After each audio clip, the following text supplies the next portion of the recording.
ఇక చంద్రబాబు నాయుడు గారు మాట్లాడుతూ ఆఖరిగా గిద్దలూరు నియోజకవర్గానికి ఇచ్చిన ర్యాంక్ ఏంటో తెలుసా? 133. 175 నియోజకవర్గాల్లో మన నియోజకవర్గం ర్యాంకు 133. ఒక్కసారి దయ ఉంచి అర్థం చేసుకోండి.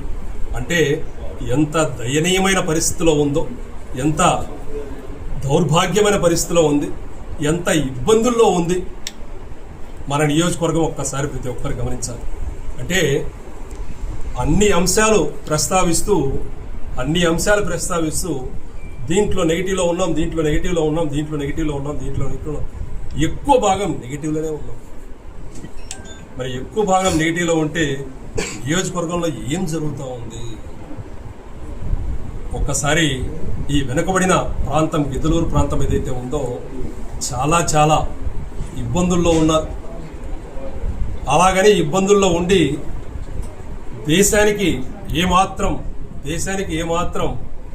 మా వంతు కృషి మేము చేయట్లేదా అంటే లేదు. దేశానికి దాదాపు ఇక్కడ 60,000 పైన సైనికులు ఉన్నారు. దేశానికి సేవ చేస్తూ ఉన్నారు. దయ ఉంచి కేంద్ర ప్రభుత్వం, రాష్ట్ర ప్రభుత్వం గిద్దలూరు నియోజకవర్గం ప్రత్యేక నియోజకవర్గంగా గుర్తించి ఇక్కడ ఉన్న ప్రతి ఒక్కరిని ఆదుకొని అభివృద్ధి పదంలో నడిపించవలసిందిగా కోరుతూ, దానితో పాటు ముఖ్యమంత్రి గారి ప్రస్తావన కానీ ప్రసంగం కానీ ఆ విధంగా హేళనగా ఆయన మాట్లాడుతూ ఇంకో విషయం కూడా అన్నారు. ఇక్కడ ప్రజలందరూ స్తబ్దతగా ఉన్నారు, కదలిక లేదు. మరి ఏమో అర్థం కావడం లేదన్నారు. ఒకసారి దాన్ని బట్టి అర్థం చేసుకోవాలి.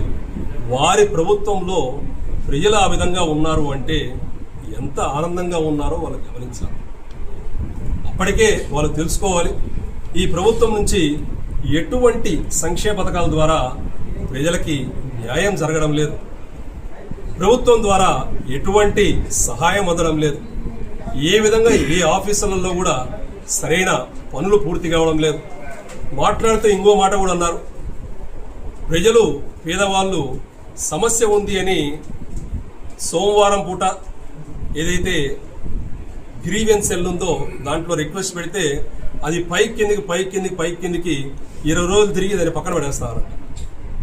దాన్ని పరిష్కరించాలి కదా, పరిష్కారం మార్గం చూపించాలి. ఎందుకు ఆ విధంగా జరుగుతుంది? ఇది సరైంది కాదు. ప్రజలు వేసిన ప్రతి ఒక్క అర్జీ దగ్గర ఉండి అన్ని విధాలుగా పరిష్కరించాల్సిన బాధ్యత ప్రభుత్వాన్ని. ఆ విధంగా చెప్పి వదిలేయడం వల్ల ఉపయోగమే లేదు. ఇక మన శాసనసభ్యులు, గిద్దలూరు శాసనసభ్యులు మాట్లాడుతూ వెలుగొండ గురించి పొగిన ఇందాక మనం మాట్లాడుకున్నాం. దాని తర్వాత